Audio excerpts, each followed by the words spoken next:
I'm Agent Morris with the NSA. There is something real here. Did you believe that our government is in possession of UAPs? Absolutely, based on interviewing over 40 witnesses over 4 years. And where? I know the exact locations, and those locations were provided to the Inspector General and some of which to the intelligence committees. I actually had the people with the first-hand knowledge provide a protected disclosure to the Inspector General. Biologics came to some of these recoveries. Yeah. Those could represent exquisite new adversary technology. Non-human, and that was the assessment of people with direct knowledge on the program I talked to that are currently still on the program. The government is covering up some level of its knowledge and understanding about what some of those things are.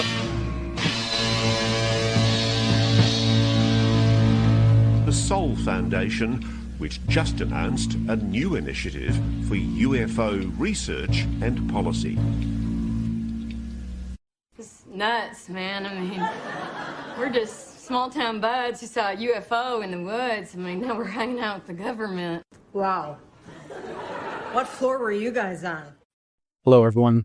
Thank you for joining us for another edition of Anomaly-NOW, straight out of Austin, Texas. I'm your host, Miles Lewis. It is Wednesday, July 2nd, 2025. It's been a couple of weeks. Had to take some time off. Had a great time with my sweetie on a long overdue, much deserved mini vacation out of state. Got to go on some great hiking into the Colorado countryside, and I also got to go to Meow Wolf in Denver. Woohoo! 4+ hours of weirdness in that place. Awesome. But we missed you. Glad to be back. And here we are. I'm Miles Lewis, and this is Anomaly Now, the weekly news and media roundup for the 501c3 nonprofit Scientific Anomaly Institute, aka the Anomaly Archives, who are dedicated to the preservation of anomalous materials ranging from everything anomalous, consciousness, cryptozoology, parapsychology, ufology, all the ologies, and we make no you apologies. Well, maybe. Sorry. Lots to go into. I don't know if I'm going to get through all this. The news backs up so much. Going to dive right in. Of course, you can go to our website, anomalyarchives.org, and you can find all kinds of information there about our organization. I'm constantly updating the website with new information and about our collections and our files and the news that is all over the place. So you can also go to our patreon.com/anomalyarchives page. We'd really appreciate it if you'd consider joining, at least for free. We've been offering more and more stuff available for free to our patrons. You just set the sign up with your email, completely free. But yes, if you can give any money, $1, $2, $5, $10 a month or more, gets you access to our live monthly online presentations by fellow anomalists and seekers and researchers and experiencers.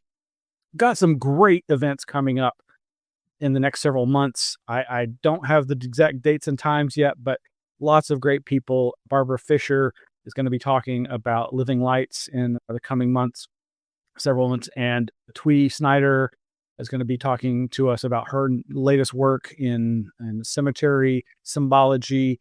We've got all kinds of folks, including Erica Lukes and Jack Brewer of the Expanding Frontiers Research, a nonprofit over there, well, in Utah with Erica, but Jack is down in Florida, and they have other board members that contribute. It's a great organization. Anyway, lots of great stuff coming up, and lots more available at the Patreon. Just sign up for free, and you can get access to that, including we're now launching a year ago's monthly lectures for free. But yes, there's this year's worth of back catalog of material plus new material being added all the time. And we hope you'll check that out. So you'll want to go over to our Flipboard, of course, and follow along with all the news links there. And I hope my video is not lagging like it looks like it is, but okay. Well, yeah, you can go to flipboard.com/@anomalyarchives, and there are a ton of news items there to follow along with. much of which we will not get to, but I'm going to try to barrel through all this. As I mentioned, there's a lot of new stuff going on over at our Patreon. You can now, besides signing up for the Anomaly Now vodcast, video podcast that you're watching, or perhaps you're listening to, but we have the live version or the pre-recorded version available through YouTube. We stream it sometimes other places like Twitch and Facebook, but really it's mainly on YouTube. All the archives are there, and they're all indexed over at our anomalyarchives.org website with all the news links from each episode on a separate page for every single episode going back, almost 100 episodes back to 2020. And yeah, we did a hiatus in 2022. But yeah, now if you sign up for free, you get access to the audio version of that podcast that often has improved audio, slightly edited down bits, take out some of those ums and uhs. And yeah, it's also going to have a feature that if you signed up for free at Patreon for the Anomaly Now audio podcast feed, you get your own separate special RSS podcast feed that will actually have some extra content as we add it through the Patreon interface. So you might want to go check that out. There is also, as I mentioned, now available the Brent Raynes, our first June 2024 presentation by Brent Raynes for the Anomaly Academy monthly lecture series that is part of the Patreon membership levels of $10 a month or higher. You can find links to that at the Patreon, as well as on our website, anomalyarchives.org. Some of the other content that we've been rolling out that you can find both at the Patreon if you sign up for free, or just go to our website, again, anomalyarchives.org. I've put out some audio and video of my 1995 presentation to the Society for the Anthropology of Consciousness. In 1995, I traveled to Berkeley, California, and was honored to present a very brief, under 20 minutes, speed read essay that I had written that really still reflects a lot of my thoughts about the UFO phenomena and its import and its representing probable possible contact with some non-human consciousness or intelligence, but how it's fraught with a lot of other issues and challenges. But I have posted that there through Patreon, but also through our YouTube channel and through the website, and including a weird audio video mashup of the audio from my lecture with some music, including music by Kruger and Dorfmeister, Tortoise, and others. You can watch that video by going to the links or listening to the original audio version or the enhanced audio version in MP3 format. So many ways to listen or watch depending upon your particular cares or style or interest. Also, there's this classic photo here of my good friends, the Excluded Middlers, two of the three founders of that magazine, Robert Larson and Greg Bishop, of us sitting in front of the Golden Gate Bridge there in San Francisco. They were nice enough to travel for hours from their part of California to San Francisco to see my lecture and to then show me around San Francisco. It was a great time. So many, many, many years ago. Love those guys. And it's a real flashback to see this picture. And then also, you can also literally read the exact text of that essay that I presented at the Society for Anthropology of Consciousness conference there in Berkeley. And that was titled Encounters with the Fantastic, the Transformative UFO Paradigm. It's got an abstract and then the official essay as written. Very few ad libs in the audio version, though I was so nervous. If you listen to any of the audio, you'll hear how nervous I was. And I just sped read it because I wanted to make sure I got it all in under the 20-minute mark. Got at least one good laugh from the audience at certain points. But anyway, yeah, also stuff that we've released through Patreon, and it's also available if you dig around, and I'll put the link in the show notes to the Anomaly Archives webpage. Rare video of Whitley Strieber at the Texas Book Festival in November of the year 2000. I may have mentioned this before on the show, but I don't believe it's available anywhere online except through us. We released this, and including an enhanced audio version of the video and the original raw audio of the video, through YouTube and through our Patreon and the anomalyarchives.org website. You can go there. But it was all released on June 13th, which happened to be Whitley Strieber's 80th birthday. And I think you should check that out.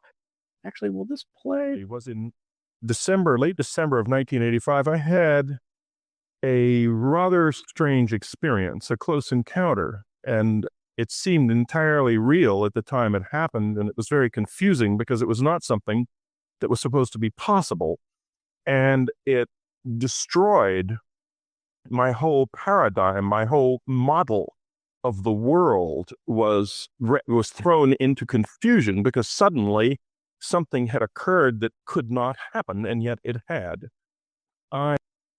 So, yeah, you can, anyway, it's all available for free. It's very interesting footage for a number of reasons, but just go watch it and find out, or listen to the audio and find out. All right, well, jumping right into some news, let's get some short topical areas out of the way up front. Cryptozoology, my good friend and past co-host of this show, Mark Jackson, a former board member and advisory board member, sent me a link to Todd Gatewood's YouTube channel video, Season 1, Episode 12, the Patterson-Gimlin film, Never Before Seen Footage of Restoration and Frame Analysis. Now, I've seen a number of restoration attempts for this footage. A lot of it, some of it recently done by using AI to various effects. Anyway, this is about a 20-minute video, and it does give you an opportunity to see his approach to this. And I think he's doing some pretty good work, and it's worth your time.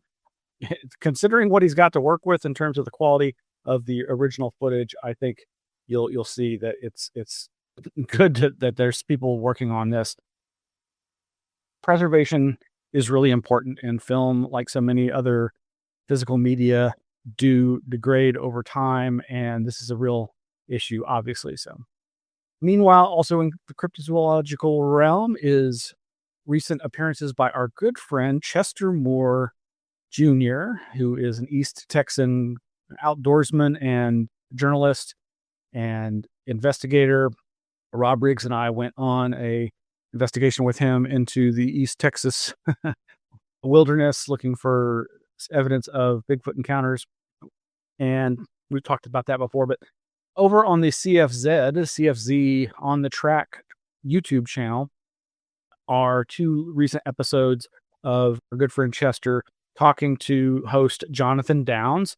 Jonathan Downs, of course, is somebody else that we've featured as a speaker here in Austin, Texas for the Anomaly Archives.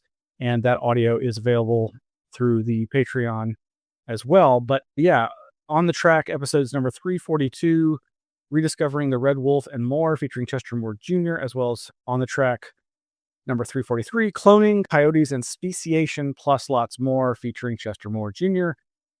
Fun interviews. John Downs is as Nick Redfern called him, the Fear and Loathing author. Gosh, now I'm drawing a blank. That Gonzo. He's a Gonzo kind of guy, but he's a true Fortean and a true cryptozoologist, and thus CFZ Crypto Fortean Zoology. Anyway, you check out those videos, those interviews. Chester's doing great work, and I think you'll enjoy that interesting discussion across the pond, as they say. Moving right along, yes. Oh, so like I mentioned, over at Patreon, we do have our December 2024 lecture was a enhanced audio version of Jonathan Downs' presentation to the Anomaly Archives audience back in 2010. He was in Texas, and in fact, in that interview with Chester Moore, he refers to that the day he met and spent with Chester Moore as one of the best days of his life in terms of his experience in doing cryptozoology research. And I have no doubt he means that from the bottom of his heart. Jonathan Downs had a great time here in Austin, here in the States. He was visiting with his wife, who has unfortunately since passed, but he was be brought here by our good friends Richie and Naomi West. Anyway, the audio of that is also available through our Patreon for certain levels of membership, and eventually will be made public. Now, I'm categorizing this next series of story references under cryptozoology, but it really doesn't belong there. I'm not. It's one of those. It's 410. It's not. I'm not sure where to put it, but I'm putting it here. So, over a website called Isle of Weird, that's WEIRED, isleofweird.com, is this article by someone named Shane, Smells Like Gardenias, in their subject category of Phantom Attackers. This is from June of last month, 2025. And it talks about this recurring type of wave of strange entity attacks or weird behavior by seemingly normal humans that often involves gas attacks. The article starts, quote, "Then his pale countenance is seen gazing into ground floor windows, and his gaunt form is to be dimly discerned in the gloomiest corners." This is from the Weekly Freeman, September 8th, 1917. The article begins, in early September 1917, a spectral figure was prowling the streets of Mullingar in County Westmeath. Tall and thin and dressed in gray, it only ever appeared after darkness had fallen, and it amused itself by peering through people's windows. So it's a peeping Tom. Some in the town believed the spooky peerer was a German soldier escaped from a nearby internment camp. Others believed it was a, quote, wandering lunatic. And many believed it was a ghost. Whatever it was reportedly giving the people of Mullingar the shivers. But after appearing nightly in the town for about 10 days, the spectral figure just disappeared. Then, at about midnight on 20 September 1917, a Mr. Miller, who lives in a cottage on Fair Green in Mullingar, was woken by a noise. When he got up to investigate, he found a man in the next room. The man, wearing a soldier's khaki trousers, stockings, and shirt, was brandishing a knife. Miller immediately tackled him in an attempt to disarm him, and a fierce struggle ensued. During the struggle, Miller claims the intruder attempted to use chloroform or similar substance on him. He said it had a pungent odor and a somewhat stifling effect. Fortunately, the fierce struggle woke Ms. Miller, who ran outside and shouted for help. Now, the article goes on. It's quite detailed. It goes on to a number of different examples of this that recurred through different periods of time. It basically immediately reminded me of something I was aware of. I wasn't really as familiar with all the historic cases of this, but jump to 1944, and they reference the same article. Just after 11 p.m. on Friday, September 1st, 1944, Ms. Aline Kearney went to bed in her Marshall Avenue home in Mattoon, Illinois. Her 3-year-old daughter, Dorothy Ellen, was already asleep in the same bedroom. Shortly after falling asleep, Aline was woken by a sickening sweet odor. At first, she thought it was coming from the flowers outside her bedroom window. However, the odor grew stronger, and I began to feel a paralysis of my legs and lower body, she recalled later. Ms. Kearney screamed out for her sister, Martha, who had been staying with her. She came immediately and was struck by the smell as she entered the room. Martha ran to the neighbors, the Robertsons, for help, and while Ms. Robertson called the police, her husband ran to the Kearney house to look for an intruder. However, Mr. Robertson found no evidence of an intruder, and neither did the police when they eventually arrived. Now, again, this is what it reminded me of. The Mad Gasser of Mattoon, Illinois. This is one of those weird waves of stranger attacks, gas attackers, that reminded me of things I'd read about before. The article goes on quite a ways, and I believe most of it is citing the research of somebody who has recently written on the Havana Syndrome in the context of what they believe is mass delusion and media manipulation. In fact, the article ends with a reference to the book Panic Attacks, Media Manipulation and Mass Delusions by Robert E. Bartholomew and Hilary Evans, and references in the concluding paragraph. In 1835, thanks to a series of articles in this New York Sun newspaper, people around the world, including eminent scientists, came to believe that the moon was populated with beaver people and Batmen. This and a number of other hoaxes and scares, including the Mad Gasser of Mattoon, Illinois, are dismantled in Panic, Media Manipulation, and Mass Delusion. Now, what this, of course, reminded me of, flashback to 2007, and boingboing.net was promoting a recent article then by Jonathan Downes, who we just mentioned, who had written an article about the Mad Gasser case in the Fortean Times, which the link now is dead unless you go through the archive.org Wayback Machine, which it's still there. You can find it, or at least most of it, I believe. But yes, over at boingboing.net, they reminded their readers, quote, in 1944, the small town of Mattoon, Illinois was terrorized by a creepy black-clad prowler who sprayed anesthetic gas in his victims' faces, or maybe not. Where reality ended and myth began and the Mad Gasser mystery has been open for debate since the media first broke the quote-unquote news. Indeed, psychologists have studied the phenomena as a case study in mass hysteria. Lauren Coleman analyzed the story and the story behind the story in his classic book, Mysterious America, suggesting that there may have been several real attacks and that hysteria may not be entirely to blame for the reports. In Fortean Times, cryptozoologist Jonathan Downes investigates further, and then they excerpt from that article a couple of paragraphs and give the link to that now dead Fortean Times article, which, again, can be found through the Wayback Machine. Check it out. All right, moving right along, I did want to report on some very sad news, and that is of our good friend, well, my acquaintance, and somebody who I always found very interesting, and that was Ray Stanford. Ray Stanford is a very significant figure, I think, in the UFO field, but yes, he recently passed away. We got word a couple of weeks ago, and there's been a few noteworthy reports, obituaries put out. I haven't seen an official one yet, but Kevin Randall over at his blog, A Different Perspective, writes about Ray. Most of the writing that's been put out there does, of course, mention the fact that Ray was a rather contentious figure and controversial for a variety of reasons, but not least of which is because he could get really agitated and take offense at people not believing everything he said. Another really good backgrounder and obituary of sorts is by good friend Red Pill Junkie, RPJ Miguel Romero, over at dailygrail.com. Vale Ray Stanford, yes, his full name is Vale Ray Stanford, born in 1938, passed this year, 2025. So long to one of the last members of the old UFO contactee scene.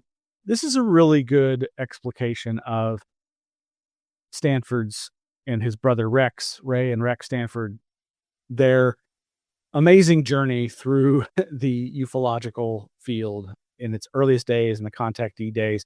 They met and befriended and be-enemied, fell out of sorts with a variety of people, not least of which is George Adamski, as well as George Hunt Williamson, all the Georges. And as I've mentioned in talks where I've discussed Ray Stanford's work, one of his earliest UFO sightings, encounters that happened in Corpus Christi, Texas, was chronicled in this cover story in Fate Magazine's May 1956 issue with the headline, Texas Saucer Contact, Police Affidavits, ! It's a wild story, as is every aspect of Ray's life. For those that don't know, Ray Stanford led two different organizations here in Austin, Texas. One called AUM, the Association for the Understanding of Man. It was less scientific, more spiritually oriented, and it was basically a channeling cult of sorts. Ray would channel various beings. Some have claimed that he later disavowed those channelings. But at the same time, he was operating an attempt at I would describe as one of the most scientific civilian science attempts at investigating UFOs that has ever existed. And it is being recreated now, has been for the last several years in various forms by Chris O'Brien, who was really good friends with Ray Stanford, but who has also passed with his UFO DAP project, as well as, of course, my brain is not working. There's several projects though out there that, including, I think it's the one at Harvard and others, where they are using advanced camera technology to try to scan the skies for UFOs. Well, Ray Stanford was trying that here in Austin, outside of town, west of town, at near the lake, where they had a variety of instrumentation, electromagnetic detectors, radar, lasers, all kinds of things, and an advanced telephone tree connected to computers to try to, if they could triangulate a perceived UFO, to notify people in the area via phone to go and try to record data on it. Just fascinating stuff. But again, RPJ's article over at dailygrail.com does a great job of really synopsizing the vast historical record of Ray Stanford. One of his claims to fame was his having more UFO photographs perhaps than any other UFO researcher. And this, he claimed to be psychic, thus the channeling. And it seemed as if he had this knack, this intuition, this second sixth sense, whatever you want to call it, of when UFOs were nearby, and would go out and record them with both his still camera photographs as well as moving film camera footage, some of which has been witnessed by other people. And that was the thing. He never would release it. And now the big question, of course, is what's going to happen to those collections. Now, in about the year 2000, I was blessed with the opportunity to spend about 8+ hours with him one day in his Central Texas home. And I don't recall really seeing any of his footage. I don't think he set up a film projector for me, but he certainly regaled me with a lot of the stories that are recounted in RPJ's Daily Grail article. But of course, you can also go to anomalyarchives.org, and we have a page for Ray Stanford where you can find links to those obituaries, those articles, as well as some of the harsh critique information done by Douglas Dean Johnson, what he has termed the Ray Stanford UFO alien legacy. Douglas Dean Johnson apparently did interact with Ray and PSI, Project Starlight International, here in Austin back in the 70s for perhaps about a year, I think, or a couple of years, and became very disillusioned with him, and has since gone on to write this very harsh critique, attempted a takedown of Ray's claims. This has started several years ago and has been ongoing, but obviously is getting fresh eyes with Ray's passing. But there's some other links there to a great playlist of Jeffrey Mishlove interviews with Ray. That's basically serves as kind of an oral history on the part of Jeffrey Mishlove and his New Thinking Aloud series, as well as a bunch of photographs and images that we have related to the archives that we have on Ray. Anyway, safe travels, and you will be remembered. Now, for the last several episodes, we've reminded people that there is, in fact, a playlist created by the Rice University Humanities Department of all the videos from this year's 2025 AOTI Archives of the Impossible conference, the UFO and the Impossible. However, despite them being made aware multiple times that those videos individually, and collectively as the playlist that they created are all quote unquote unlisted. That's YouTube's way of basically creating security through obscurity. You can't search for these videos and find them through YouTube. You have to have a direct link to it. Well, as I've said, we've had a direct link to the playlist and to the videos through our own webpage over at anomalyarchives.org in a separate page for the 2025 archive. They have still not made these publicly available, and we've gone ahead and created our own Anomaly Archives playlist, which hopefully will make these videos all that much easier for the public to find and view. I've also embedded links to each individual video in this page, as you can see here, so that, again, it's just more easily available. This should now start helping these videos get indexed by search engines, as they should be, because these are important presentations, some of the most important presentations I've seen at a UFO event in ages. But rest assured, I've been told that even though it's as simple as flipping a switch, clicking a button on the playlist and each video to make it public instead of unlisted, that will be done eventually, even though it hasn't been done yet. Meanwhile, there was some press via the Rice University webpage over at news.rice.edu. Rice's Archives of the Impossible offer insight and expertise for World UFO Day. This came out on June 18th. And there's a video that I think we already linked to before called Exploring the Unexplained, a new chapter in the Archives of the Impossible that was released before the event, I believe.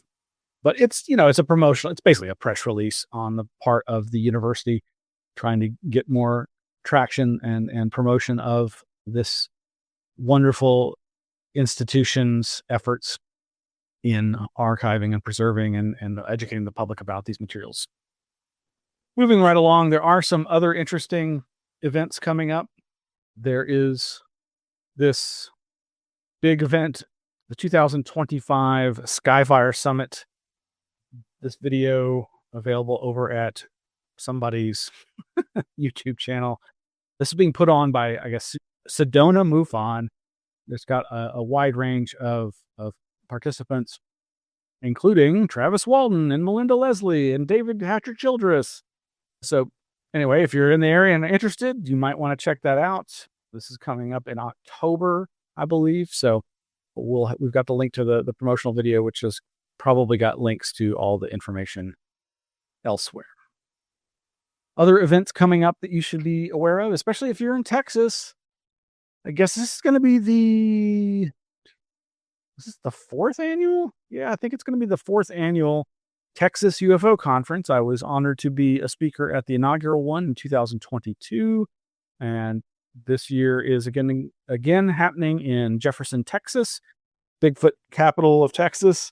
Good friend Craig Woolheater is organizing this event there, and it's getting some press through this informational article at kkyr.com.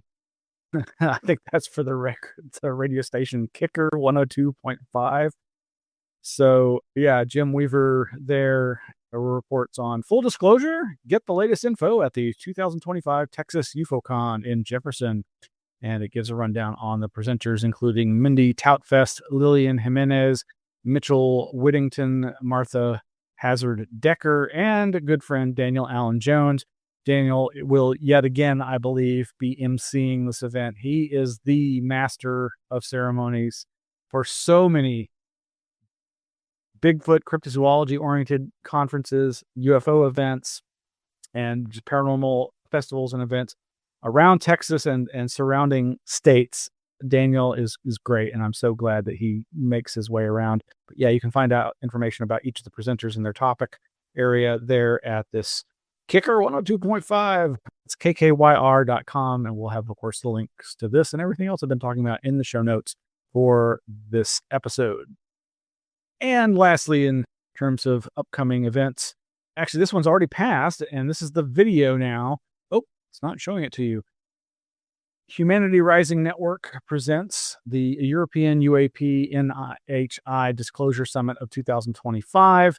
This happened some time ago, and there is a website for this event, but the video is now up, and it's about 2 hours and 40 minutes long, featuring several different speakers that you'll probably want to check out. And yeah, the official webpage is ubiquityuniversity.org, where they have a subpage for this European UAP NHI Disclosure Summit.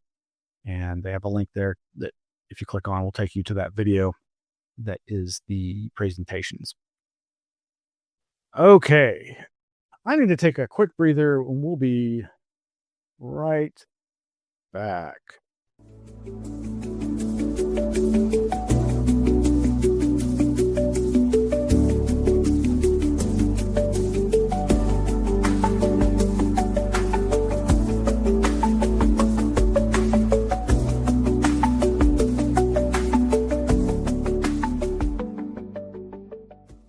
Okay, welcome back, everybody. So Yeah, gosh, so much still to get through. In our previous episodes, we reported on the big news in ufology, of course, was the Wall Street Journal's article on UFO disinfo, how the Pentagon has been creating the modern UFO myth, as they said, seeding both the public and their own military and intelligence officials with disinformation, promoting this idea of crash saucers, pickled aliens, government cover-ups, reverse engineering of alien craft, and that whole shebang. All the things that, of course, we tend to focus on mainly because we know it's popular and if people are interested. That's what I grew up believing until I finally was like, you know what? No, I don't think that's what's going on. I still think it's possible. But I think, as Whitley has said over and over again, I'll be very disappointed if UFOs turn out to simply be extraterrestrials in spacecraft, nuts and bolts craft. It seems like there's something much more interesting going on. But it is absolutely provable that there is a variety of disinformation campaigns being waged by various humans individually, collectively, as institutions, governments, militaries, intelligence agencies, corporations, mafias, who knows? Cults. This has all been talked about since at least 1979 by people like Jacques Vallée. Well, we'll get all to that. But so part 2 of the Wall Street Journal's big reveal came out on June 21st, and the title is, "Was it scrap metal or an alien spacecraft? The Army asked an elite defense lab to investigate." Subtitle, "Pentagon True Believers Explored the Fringes of Science from Psychic Spies to Teleportation to Anti-Gravity Material." Again, this is the same authors, Joel Sheckman and Aruna Viswanatha from the Wall Street Journal. Okay, we're not going to go as deeply into this as we did in the previous part 1 episode. But we do have a lot of links to this and the fallout, the follow-up from various other people that you can find over at the anomalyarchives.org website. But yeah, so a lot of interesting bits in here, but really what it mainly focuses on is what has been called arts parts. And the story goes all the way back to 1996 when late night radio host Art Bell received some material from a listener who alleged that it was material recovered from a crashed UFO in 1947, probably the Roswell thing. This has sparked all kinds of discussion about the idea of metamaterials. Of course, the attributes of the debris as described by the witnesses at the time back in 1947 and their friends and family and children who heard those stories. Some of them may have actually seen this material as well, have spawned these rumors for a long, long time. Now, just some brief bits from the article talking about the arts parts and their lack of provenance, a lack of a proper custody trail. Quote, "More than a decade later, 2 scientists who had worked with the Pentagon helped run a research program examining the possibilities of alien technology and explored metamaterials, a type of synthetic substance.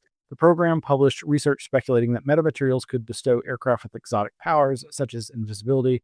Could the Bell sample be proof of the concept? A group founded by Tom DeLonge, a frontman for the pop-punk band Blink-182, thought so. The group, called To the Stars, bought the pieces of metal from a UFO researcher in 2019 for $35,000 to test that possibility." And where does that link go? That link goes back to the Stars Academy circa that period of time. By then, To the Stars had assembled a collection of heavyweights, including the 2 scientists and a former Pentagon official. The formal official, Luis Elizondo, joined after quitting the Defense Department and going public with the claim that he had helped run a government UFO program. Oh, I'm sorry. I do not have this up on screen. There we go. Continuing this Wall Street Journal article. Yeah, so they're talking about Luis Elizondo and To the Stars buying this material back in 2019 to test it. The article goes on. One of the scientists, Hal Puthoff, became vice president for the group. The other, Eric Davis, who also became an advisor to the group, told the New York Times in 2020 that testing of the sample had revealed it was not of this Earth. Quote, "We couldn't make it ourselves," he told the Times. To the Stars made the case to the Army that replicating this material could unlock futuristic weapons systems. The Army soon signed an agreement to test the metal for potential anti-gravity and cloaking properties. Space lasers. It's funny that they should say that. Of course, that's conjuring Marjorie Taylor Greene's crazy statements about Jewish space lasers, but we'll get to some other connections there. Article goes on. It turned out Davis, an astrophysicist, was a source of many of Kirkpatrick's witness accounts. Davis was a storied character in UFO lore and spent more than 20 years investigating ideas for the military most would consider unfathomable, including teleportation, anti-gravity devices, and the possibility of interstellar space travel using wormholes. Yeah, so Davis worked for Hal Puthoff here in Austin for a long time. I still may do so, but he also, they both and others, and including Jacques Vallée and others, worked for billionaire Bob Bigelow as part of the program that was funded by this quote-unquote secret UFO Pentagon program created by Senator Harry Reid that we now call OSAP or ATIP, only it was under the auspice of Bigelow's BAASS, Bigelow Advanced Aerospace Science, whatever, blah, blah, blah. All of which we have pages for over at the Anomaly Archives that can get you all kinds of information and background on all this. All of this is to say, basically, they came away saying that there was nothing special to this material. And this is not new. I mean, you know, we've talked about this before. I've mentioned this on this show previous times. Just about a year ago, Micah Hanks, with his podcast, did an episode July 17, 2024 called The Roswell Material, Oak Ridge and Arrow Analyzed Art's Parts. So again, this is not news.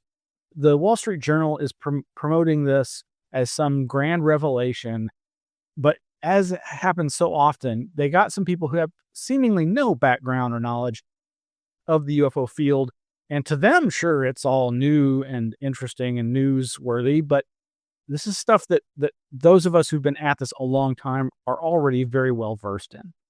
There's also this video that was released last year on the part of John Greenwald Jr. over his Black Vault Originals YouTube channel. Flashback to 2019, Linda Howe on the alleged quote-unquote extraterrestrial bismuth and magnesium zinc piece. This is, again, Art's Parts. But yeah, so going back, some other bits in this Wall Street Journal article, you know, we've talked about when I've been reading and talking about occasionally things that I find of interest in Jacques Vallée's Forbidden Science journals, volumes 1 through 6. I got to read a lot more of volume 6 while I was on vacation last week. Really made some good progress, and man, oh man, there's just so much information in these books. But one of the things that we reported on was when I came across the part where Hal Puthoff talked to Jacques about having gone to some really strange quote-unquote disclosure conference put on seemingly by the U.S. government or some faction thereof. Well, there's something that addresses that here in this second Wall Street Journal article. It says the Arlington Institute.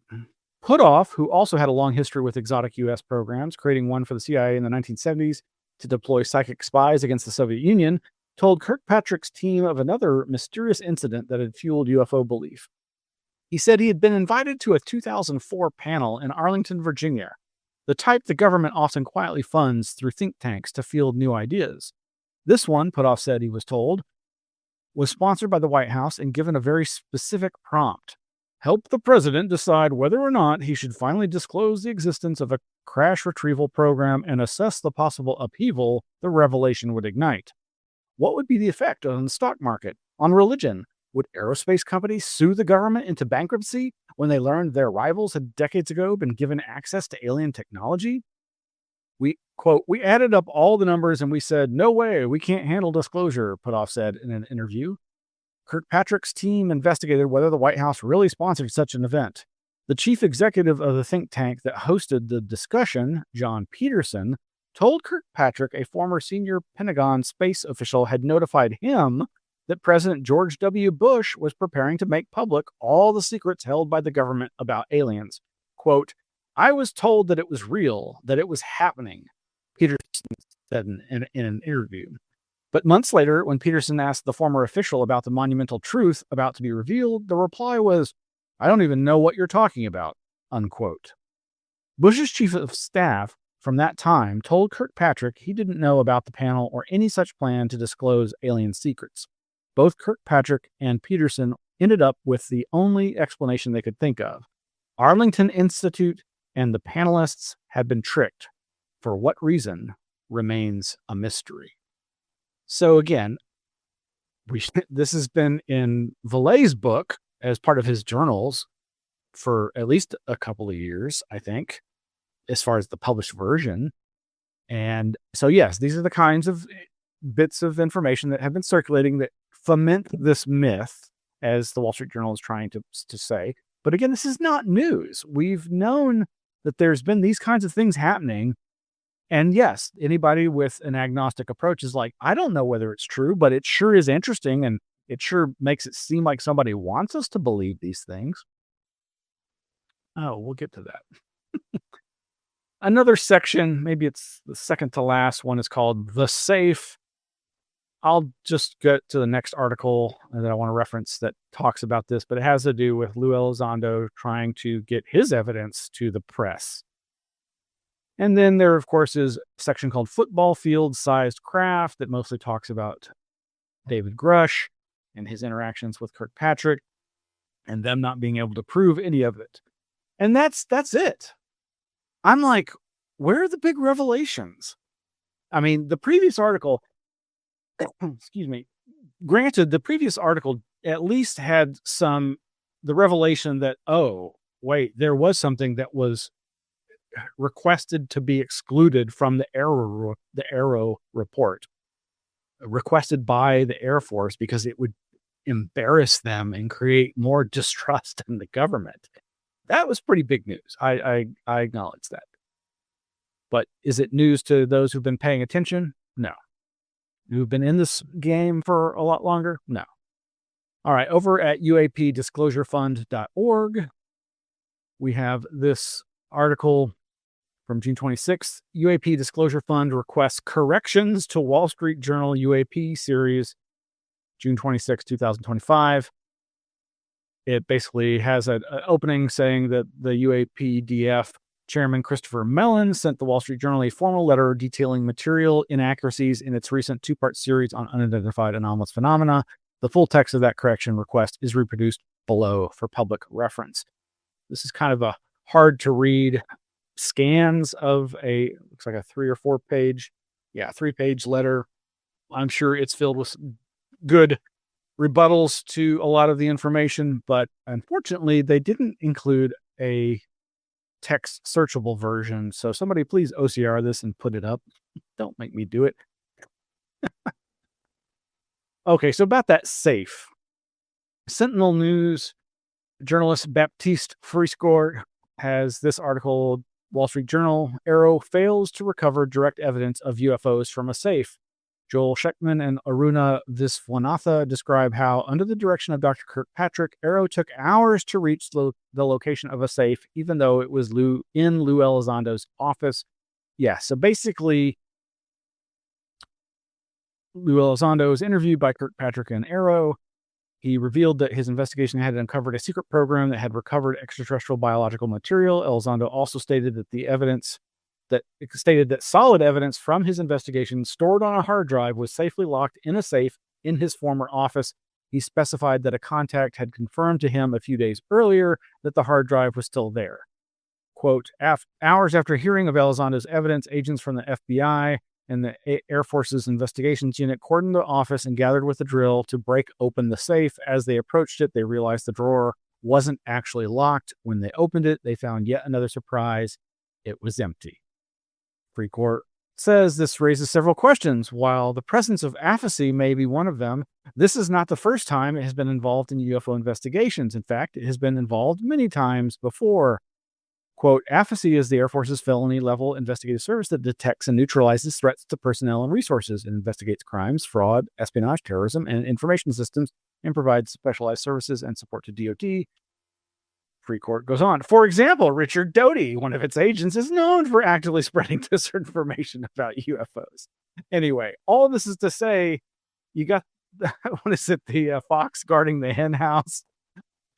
And it's all, I mean, yeah, maybe Lou Elizondo is lying. Maybe there never was any evidence. Maybe he didn't really have a friend go look for it. But it's also easy to believe that he did, and that it was stolen or covered up by the same people that everybody believes have been covering up the stuff for years. Well, with the creation of that first Wall Street Journal article, we have a new page over at anomalyarchives.org called Yankee Blue UFO, where we are collecting information on the series of articles, these 2 articles by the Wall Street Journal, as well as people's follow-up to them.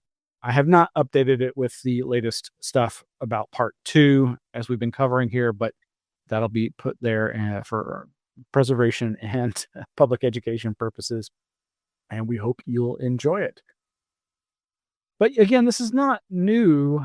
I mean, for goodness sake, former head of MUFON, James Carrion, has been saying for years that he believes that basically the modern UFO myth, starting in the 1940s with the first flying saucer wave and the Roswell incident, have all been disinformation, have been created as cover stories for government military intelligence purposes.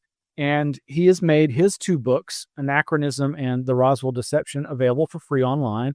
If you go to our webpage for James Carrion, you can find links to that link to his blog, which he hasn't updated in years, called historydeceived.blogspot.com. But the links there to the free versions of the PDFs, as well as their archives over at AFU in Sweden's website.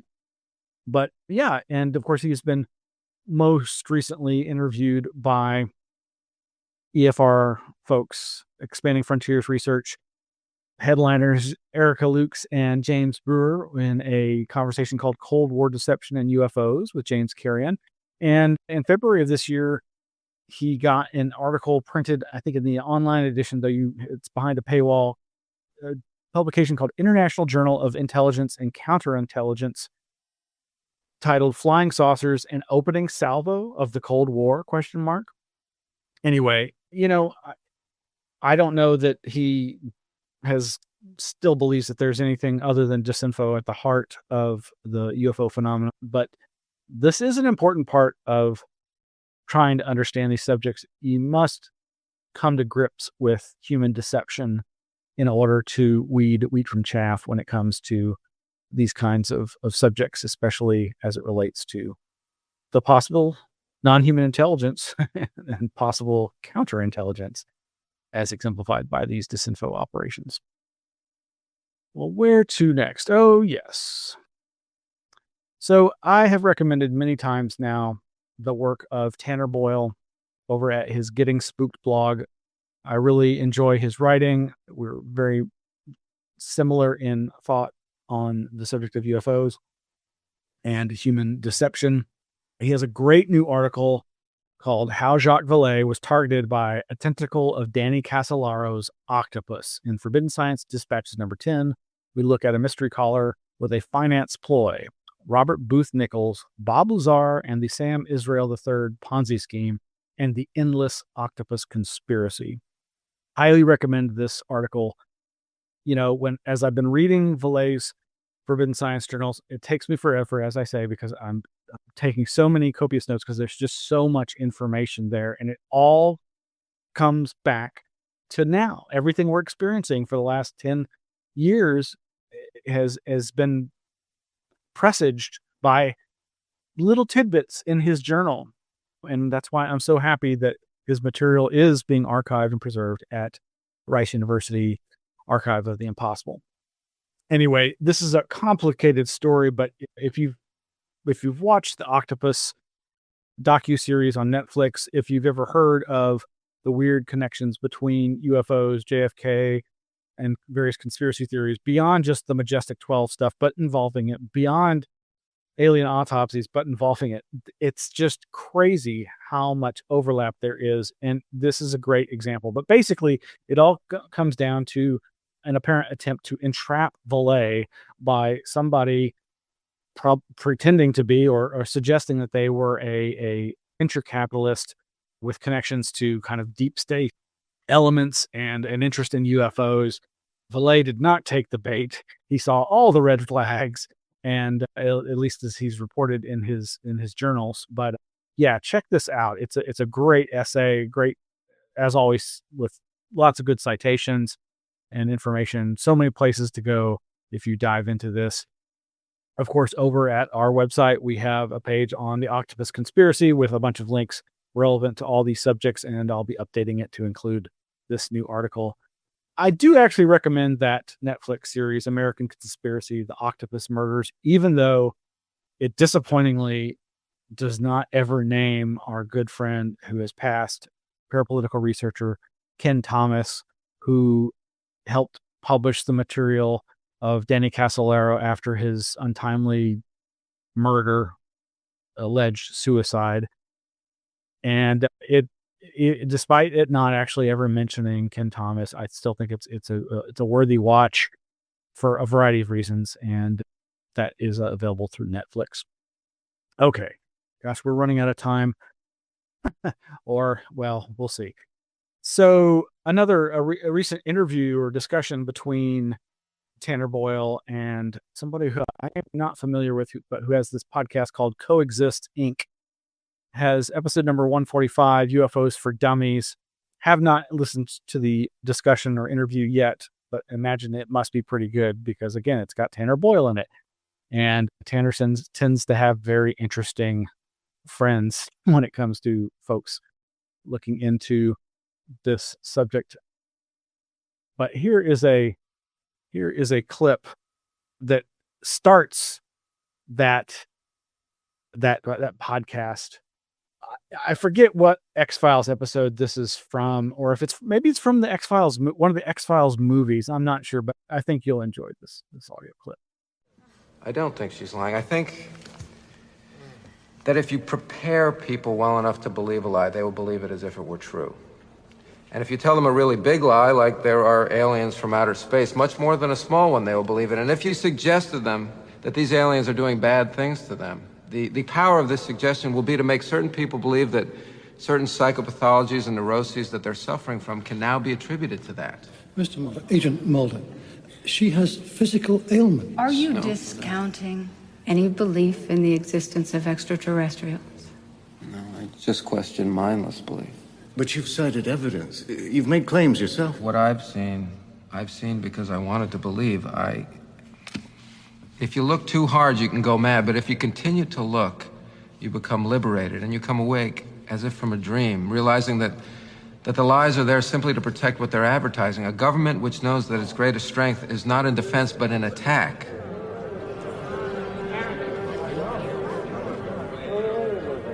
It's strongly held by believers in UFO phenomena that there is military complicity or involvement in abductions. But what if there is no complicity? What if there is simply just the military seeking to develop an arsenal of weapons against which there is no defense? Biological warfare, which justifies in their eyes making an ass out of the nation with stories of little green men. A conspiracy wrapped in a plot inside a government agenda. All right. Sorry, folks. Whoops. One of our studios went down. Strange. It's raining outside. There's no computer went off, but we totally lost connection there. Oh, well. Anyway, yeah, cut off at the very end of that audio clip of Fox Mulder, David Duchovny, having a great speech where he's renouncing, countering his long-held belief in extraterrestrials and government cover-ups in favor of the idea that, well, whatever the real possibility of extraterrestrials are, there are humans that are messing with you and messing with him and messing with us. And that's all I'm warning folks about, while also suggesting that there is a real probable non-human intelligence at work or some aspect of our own or other species consciousness at play, but alongside those deceptions. Anyway, so former interim Arrow head Tim Phillips has been making the rounds and stirring up the UFO scene. And there is this excellent hour and 42-minute interview by him by Mick West, quote unquote, arch debunker skeptic Mick West. And it's really worth watching for so many different reasons. And one of the great things about it is in the description, the entire interview is annotated by topic, so you can see what you want to focus in on and listen to. The whole thing is great, but basically there's a lot of interesting bits of information here that seem to be revelations, again, like as hinted at in the Wall Street Journal articles, that we have not been privy to until now. And again, Baptiste Friscore over at his Sentinel News blog talks about this with the headline, former Arrow director Tim Phillips on the Nimitz UFO case, quote, they actually sent people to the Princeton to get recordings, unquote. Former acting director of the Pentagon UAP study program gave 2 interviews. Sentinel News selected the best excerpt. So Baptiste is doing a great job here at his Sentinel News blog, where he just combs through all this news information and puts the most salient and interesting bits in there. But yeah, so that's one of the things. Tim Phillips is, I believe, contradicting Kirkpatrick, who says they found no evidence that any evidence was taken from the Nimitz as described by military crews that were on the ship. If I'm remembering correctly from this interview with Mick West, yes, he says DARPA took the tapes, the Defense Advanced Research and Projects Association. Well, you can find more links to these kinds of interviews at our webpage for Tim Phillips over at anomalyarchives.org, and including where we have reproduced that index, the annotated version of that YouTube interview with Mick West, because it's really, really good and important. There's so much information there. Another one from Baptiste over at Sentinel News, NASA flight surgeon, quote, in the middle of the hangar was an actual flying saucer. It lifted off just like a feather. In an interview with retired F-16 pilot Chris Lido, Dr. Gregory Rogers, former chief of aerospace medicine, stated that a major had shown him footage of what appeared to be a flying saucer in a hangar. Now, is this more evidence of Yankee Blue shenanigans? What were they calling it? Hazing? A hazing ritual? Perhaps.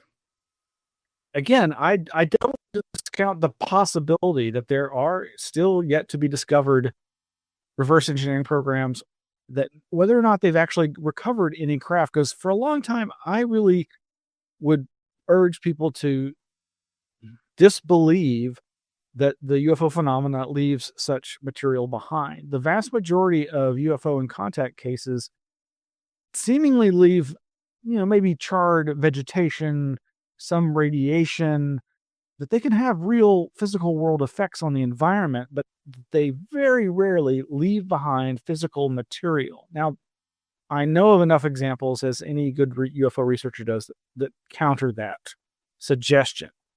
And it does, if one still says, okay, well, that maybe it's not literal craft in the sense that we expect it to mean, like this image here of this U.S. Air Force flying saucer. And this leads to this idea that Jacques Vallée and Diana Pasulka and others have been suggesting for some time, this idea that there are gifting fields, that there are incidents where the phenomena does leave behind material, as if gifting humanity with some hints at a more advanced technology. Fairy-like. Just like the food those fairies give you in fairyland, maybe we shouldn't be eating it.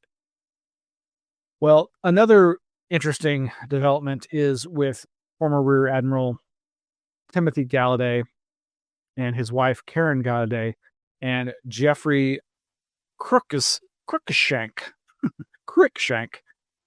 They've published this paper called Bluegill Triple Prime, the Recovery Operation. The introduction states, the Soviets knew we did the nuke test. They were probably in the room with us when we did that test because there was a small group of people on both sides during the Cuban Missile Crisis that were trying to do exactly what they did, which was fly swat some bugs out of the sky, unquote. That was Blink-182 frontman Tom DeLonge on Jimmy Church's program Fade to Black, broadcast August 30th, 2016. He was describing what he was told by two unnamed high-level U.S. Air Force insiders during meetings in extremely secured areas of certain USAF facilities. Unfortunately for DeLonge, just 10 days after this program was aired, people digging through the files of the DNC WikiLeaks hack discovered the names of those two sources. DeLonge had been in conversations earlier that year with USAF Generals Neil McCasland and Mike Cleary, as well as Hillary Clinton's presidential campaign manager, John Podesta. That's how this article begins. It's about a 46-page essay by, as I say, Rear Admiral Tim Gallaudet, Karen Gallaudet, and Jeffrey P. Cruikshank. And you can find, again, more information about this over at Sentinel News by Baptiste Frescourt. A new report alleges that Navy crew members were irradiated while recovering a UFO. In their white paper, those authors I mentioned allege that a UFO recovery operation in the Pacific contaminated military personnel. The article was released on LinkedIn by former intelligence officer Jeffrey Cruikshank, puts forward the bold idea that a UFO was shot down during a nuclear X-ray experiment at the height of the Cold War, an idea still debated to this day. Now, I have several hardcore skeptic friends that say this is complete bunk and that they and others have debunked it long ago. I'm not weighing in on this. I just put it out there because it's very interesting when you've got these high-level people pushing the story yet again, and maybe they're uncovering new information that contradicts past debunkings. I don't know. Make of that what you will. Again, in terms of skepticism and debunking, we've already mentioned the work of Douglas Dean Johnson, who back in May of this year had this article posted to his website, douglasjohnson.ghost.io. Bluegill Triple Prime did a nuclear test knock down a non-human craft in 1962. I'm sure he believes no. Anyway, that's all there for you to check out. Again, we are quickly running out of time. God, there just is so much more I wanted to cover. Just real quickly here. We have John Greenwald Jr. over at the Black Vault with email from Pentagon spokesperson uncovered on Gimbal, FLIR 1, and GoFast UFO videos. These are emails to and from Susan Goff, who, as we've reported, has written papers where she basically says, yes, the government, military, and intelligence agencies have the right and need to lie to the American people. She has been alleged to be part of a cover-up of these efforts. I don't know the truth of that. I certainly don't want to defame her. But anyway, Greenwald has, through his FOIA efforts, gotten new information released about discussions in emails about those videos with various interesting people in the military and the media. Over at expandingfrontiersresearch.org, Jack Brewer posted this. UFO group was reported as Communist Front in 1958. This is interesting backstory on cryptozoologist Ivan T. Sanderson. That's Ivan Terrence Sanderson, ratting out some perceived commies fronting as a UFO group in New York and elsewhere. We do have a page over at the website, anomalyarchives.org, on Ivan Terrence Sanderson, a very fascinating fellow who we have some materials from the Bob Durant collection. Robert J. Durant was a well-known UFO researcher and friend of Ivan Sanderson, and he was also a member of the board of directors of the SITU, Society for the Investigation of the Unexplained, SITU, which was the organization created by Ivan T. Sanderson back in the day. And we've got links to various information about our collections and other people's collections. Several of Ivan's materials are archived at places like the American Philosophical Society in Philadelphia, Pennsylvania. And we've got links to material archived there and elsewhere, as well as Michael Sword's collection, part of the Kufos North collection, though that may now be at in New Mexico with the National UFO Historical Record Center, David Marler's organization. Sure yet, but we'll find out. A fun video between Ryan Sprague and Paul Kimball, where Paul talks about the top 5 people in ufology he misses most. Check that out. There is this clickbait, 11 best UFO movies of all time, over at nofilmschool.com. There, of course, is these rumors circulating of what is going to be the subject of Steven Spielberg's latest science fiction film that is being kept so secret. Over at comicbookmovie.com, Steven Spielberg screens first footage from his top secret untitled sci-fi film rumored to involve UFOs. Speculation ranges from that it's a sequel or somehow connected to his previous UFO films like Close Encounters of the Third Kind or E.T. the Extraterrestrial. But all we know really is what's described in these scenes as witnessed by people that were there at the inaugural opening of his new Steven Spielberg Theater, a 250-seat cinema dedicated to his legacy. Yeah, so there are clips that feature Emily Blunt as a, quote, relatable, down-to-earth woman living in a quiet rural area who is being chased by shadowy figures in unmarked black vehicles. Quote, one particularly gripping moment showed her damaged sedan with Josh O'Connor's character inside, crashing headlong into an oncoming train. Colin Firth appeared to take on an antagonistic role, seen in a tense moment inside a futuristic underground laboratory or sci-fi bunker. Yeah, so not much to go on, but woohoo! I'm pretty excited. I think it's set for a release on my birthday, June 12th, 2026. God, that's a long time to wait. Yeah, there it goes. The untitled Steven Spielberg film from Universal Pictures is currently set to hit theaters on June 12th, 2026. All right. Meanwhile, over at a website I'd never seen before, UFONAR. That's UFONAR, UFOs and the Nuclear Arms Race, NAR. An article by Ryan titled Last Remaining Witnesses of Fothergill UFO Have Passed Away. This is a very famous UFO incident that, again, may just be a misidentified secret government military hovercraft. But this researcher has just been trying to make note that it appears that all the known witnesses to this incident have since passed away. So again, some preservation effort here.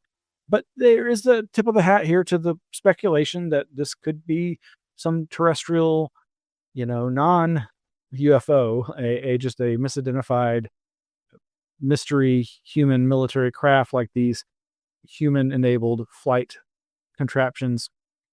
I forget what these were called. The Hiller VZ-1 and the Hiller flying platform as photographed in 1957. But yeah, maybe they'll turn up some other witnesses to this who are still alive. That would be great. Over at societyforuapstudies.org is this article by Boulder Professor Michael Zimmerman, Alien Abduction, Even If True, Impossible to Believe. This looks to be a very interesting article. That it's so rare to see stuff about alien abductions these days. I'm very curious to read what he has to say, especially as he is an academic and this is being put out by SUAPS, the Society for UAP Studies. Could be very interesting. Oh, I did not. Got to remember to change there it is. There's the website. SUAPS, Society for UAP Studies, and Zimmerman's Alien Abduction, Even If True, Impossible to Believe? ? Well, Joshua Cutchin's new book, Fourth Wall Phantoms, is getting good reviews. And again, good friend RPJ Miguel Romero over at his website, absurdbydesign.wordpress.com, has his doodles inspired by Joshua Cutchin's book, Fourth Wall Phantoms, some great artwork and great quotes from the book. And I think you'll get a kick out of that. He's also reproduced this over at dailygrail.com, where they actually, I think this is more of a review of the book, but yeah. The Collapse of Schrodinger's Patience. Stay in the darn box. Okay. Yeah, gonna have to wrap this up. Over at howstuffworks.com, their science section are ghost lights, apparitions of the dead, or even aliens? articles on ghost lights always of interest. Meanwhile, over at the same website, they have, do Marfa lights come from UFOs, cars, the military, or ghosts? And this one from Coast to Coast AM by our friend Tim Banal. Multiple deadly incidents attributed to India's infamous ghost lights. Ugh. Fishermen in India are on edge following a series of deaths that have been attributed to an infamous phenomenon called the Alaya ghost lights. According to a local media report, the mysterious spherical illuminations have been seen hovering over marshlands in the state of West Bengal for generations. The baffling balls of light carry with them a frightening reputation, as over the last 100 years, nearly 50 fishermen have perished in incidents later blamed on encounters with the eerie phenomenon thought by many to be the spirits of individuals who met a similar unfortunate fate. Well, there is so much more I wanted to report on. Again, you can go to our flipboard.com/@anomalyarchives page and scroll down, and you'll just get articles upon articles, several of which I wanted to comment on. There's just so many other sections beyond, of course, UFOs in the realm. There is more UFO stuff too, of course. UAlbany professors studying UFOs find unidentified object. That's from ABC or news.10.com. The New York Times, some time back, had a memoir, offers an insider's perspective into the Pentagon's UFO hunt. That's about Lou Elizondo's book. There's a new interview with astrophysicist Dr. Massimo Teodorani. He's also an author and musician. Over at Sentinel News, yet again, as defense turns its attention to anti-drone measures, activists are calling for a new UFO declassification law. But under the subject heading of magical, mystical, metaphysical, esoterica are subject headings like the metaphysics of talking to aliens. That one's over at a website, iai.tv. And relevant to that, perhaps, over at nature.com, what do dolphins talk about? One biologist is trying to listen in. Over at sfgate.com, he claimed there was a secret tunnel in Mount Shasta. Then he disappeared. Oh, loves me some subterranean mysteries. Meanwhile, our friend Bill Darman, who is one of the directors of The Hill in the Hole, featuring our friends Tim Banal and Adam Gorightly, there is this new documentary series that he's rolling out called Strange Magic. This one's over at library.hrmtc.com. And basically, over on his YouTube channel, you can find the trailer as well as chapters 1 and 2 going into the strange overlap of people like Howard Phillips Lovecraft, H.P. Lovecraft, and Aleister Crowley, and other amazingly weird and interesting, esoteric, magical-oriented people. You might want to check that out. And, gosh, there's so many other news headlines I wanted to go to. Oh, yes. Illustrations from a Victorian book on magic circa 1897 over at publicdomainreview.org. In the arena of consciousness, there's this new article from theconversation.com called Trauma is Carried in Your DNA, but Science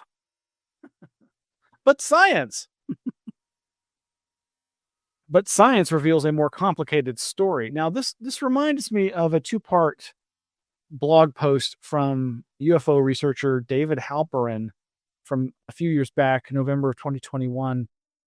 Collective Trauma, Race, and UFO Abduction, the work of Joy Degree, as well as part 2, which is titled Collective Trauma, Race, and UFO Abduction, the work of Barbara Sermonara. I'm not sure exactly if these are related to the article over at theconversation.com, but there's these ideas being put forth that may or may not have relevance to the alien abduction phenomena and other strange anomalous experiences. Okay, quickly, I'm trying to get through all this stuff. There's so much, but yeah, I'm going to I'll post all the links that I wanted to talk about in the show notes for this episode. But yes, over at magazine.mindplex.ai, Blotter, the medium is the art that melts in your mind. Over at futurism.com, people are being involuntarily jailed after spiraling into quote unquote chat GPT psychosis. Yes, we've been hearing more about that. How people are so easily led down terrible psychological death spirals through weird conversations with quote unquote artificial intelligence LLMs over at I don't know the name of this podcast, but they have a Patreon, and the headline is How the Hippies Occulted Physics, Part 1, Jack Sarfati, the Fundamental Physics Groups, and the Cold War, featuring Jay. Oh, it's Subliminal Jihad. What a name, Subliminal Jihad. Under Frontier Archaeology, mysterious stone covered in ancient Nordic runes unearthed in northern Ontario perplexes archaeologists. How early humans conquered the globe, the secret behind the 50,000-year migration. Another article, scientists discover ancient temple from lost civilization that mysteriously disappeared over 1,000 years ago. In the topic area of paranormal, parapsychology, and spiritualism, we've got 2 articles. The erotic seances that scandalized 1920s spiritualism. James McLennan online group PK experiments from the Parapsychological Association circa 2024. That's a YouTube video. And then, okay, I got to stop. But there's at least a half dozen more articles that I didn't know what to put.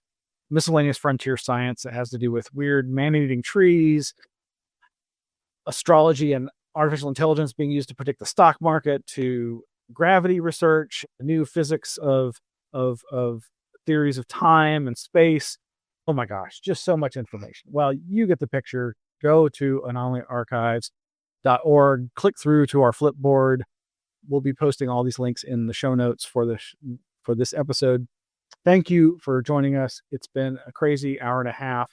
Hope you enjoyed it. Please sign up for the Patreon, even if it's just for free. I know not everybody wants to give their information to yet another website, but or you can always just subscribe to anomalyarchives.org as a blog, or don't, whatever, like and subscribe the YouTube channel. We could use that help that way. Whatever you do, we appreciate you. We love you. We hope you stay safe. And that's going to be it for now. And we're out of here.